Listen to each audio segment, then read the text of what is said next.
All these are very important.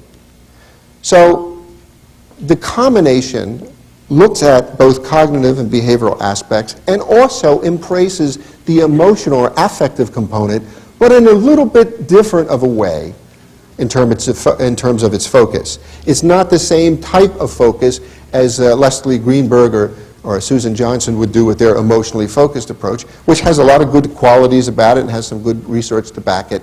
We look at emotion and affect a little bit different because our focus is more on cognition and behavior. Again, different folks, different strokes for different folks. It works well with some, it may not work well with others.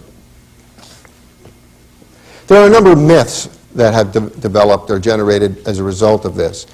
And one is that cognitive behavior therapy does not use material from the client's past. That's not true. We use a lot of material from clients' past. We want to know about schemas, we want to know about family of origin, we want to know about what their thought content was about growing up with relationships, what they've experienced in dating and previous marriages and so on and so forth. Very important.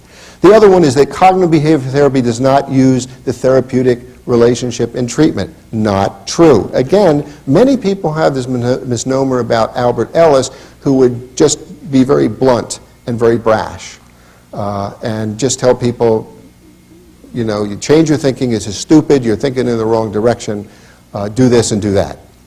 It didn't leave for any therapeutic exchange. Cognitive behavior therapy was the power of positive thinking. No, that's Norman Vincent Peale, don't get them confused.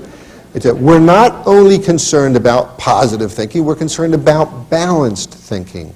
We want people to gather the evidence, weigh it, take a look at it, and then make a determination as to whether or not their thoughts are rooted in reality, they're grounded, they're supported, because lots of times we know that thoughts and belief systems are distorted by things that people tell themselves and misinformation that they use to calculate. The only goal of CBT is clear thinking and behaving nicely. No, it's not. It's much more than that.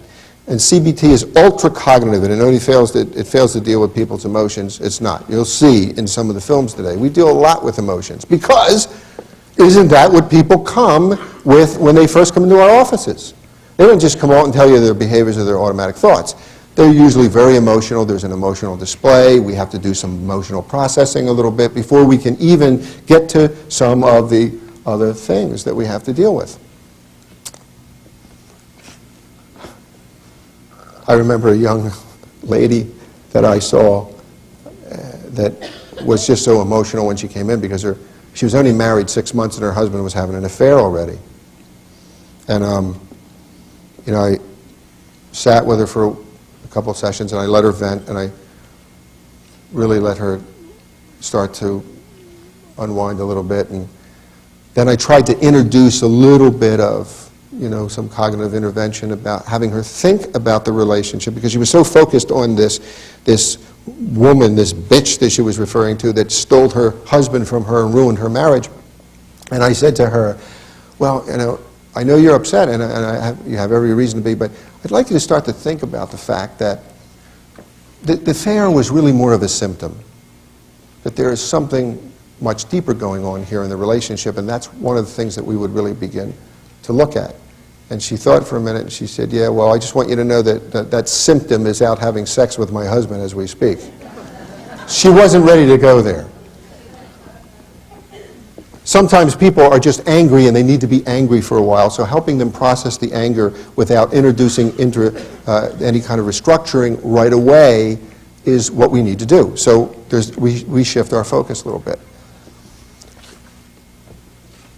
Also, the notion that CBT is not systemic, it is. We do believe that there is a spouse 1 and spouse 2, or husband and wife, and a marriage or a relationship, and that relationship has its own life. So there are 3 entities that we need to look at, because that once 2 elements become engaged, there's also a product that comes out that's unique. I often use the example with my students that it's like the elements hydrogen and oxygen. Remember those in the periodic table? Anybody remember for extra continuing education credit, what's the letter for hydrogen? H. Great, okay. And how about oxygen? All right, right. Now, if I'm talking to a bunch of combustion experts or firefighters and I say, what do you think of these 2 elements, they'll say, well, they're dangerous. Hydrogen, oxygen, contained in fire, combustion, stay away from them. That's right, it's true. But if you take 2 parts hydrogen and 1 part oxygen, what does that make? And water extinguishes fire. Same elements, different disposition, you've got a different outcome. The difference in day and night. Same thing with relationships. You put 2 people together, they make they generate 1 outcome. You put those same 2 people with other people, and it's different. So that third element, that marriage or that relationship, has a life of its own. And that's what we need to keep in mind. We're just not working with 2 elements. And CBT is too simple and works only on symptomatic relief and not on underlying issues. Well, we're interested in symptomatic release. I mean, that's why they came. That's what they want. But we also are very interested in getting underlying issues and getting to the bottom. And one of the criticisms early on that CBT had by marriage and family therapy folks is that they didn't deal enough with the underlying dynamics. It was just a superficial Band-Aid approach, and that was what it was missing.